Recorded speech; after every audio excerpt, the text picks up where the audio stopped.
and answers inclined towards that. Now, talking about the degree of the multi-tenancy, you could go ahead within multi-tenancy. You can go ahead and do it in different ways. So there are two primary layers when it comes to your application. One is the application layer itself, which is where your servers, application servers are going to be lying, like either an IaaS server or Apache server, right? So that's going to be the application layer, and then you also have the database layer, right? So where your databases are going to be containing the data. Now, in the first model that we see, the complete multi-tenant model, it's a shared everything model, right? So it's the purest form of multi-tenancy, we call it as, where your application and the database, as well as the infrastructure dealing with this whole setup, everything is going to be shared and everything works in a multi-tenant context, which means every layer identifies or is capable of identifying which tenant is requesting information and what should happen for that tenant. So what this means is your database could be, for example, employee table.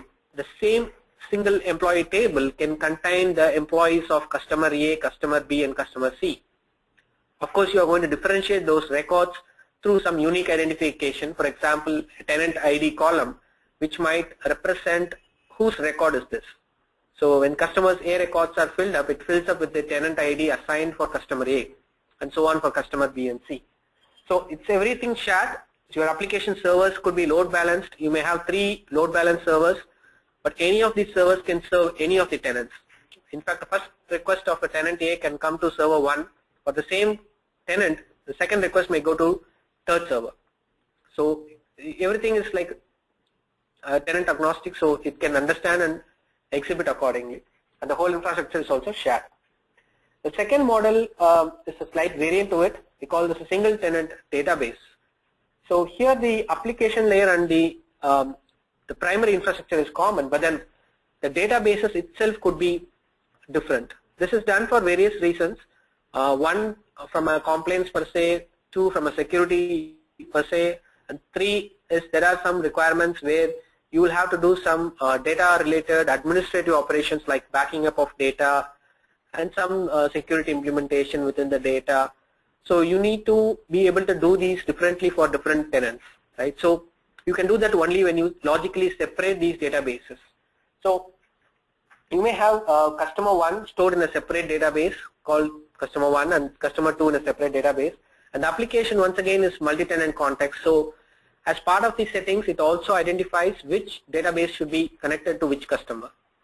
So once a customer requests, it goes and identifies which database is assigned for this customer and then operates on that particular database.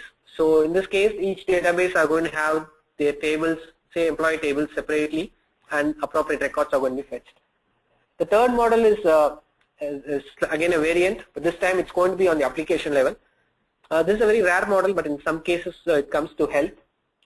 So here the database remains common across all the tenants, but then the application layer is different. This could be done for reasons like you want to, for example, provide different size of hardwares to different customers.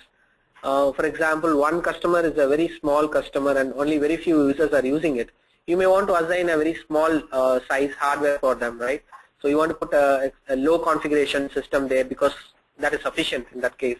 Whereas another large customer is going to be using with a large number of users and a lot of processing is going to happen. So you want a larger box there, a higher capacity processor, a higher configuration server in place.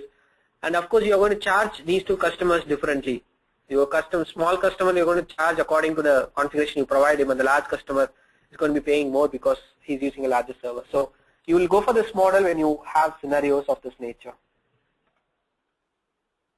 The other aspect is the tenant hierarchy itself. Multi-tenancy also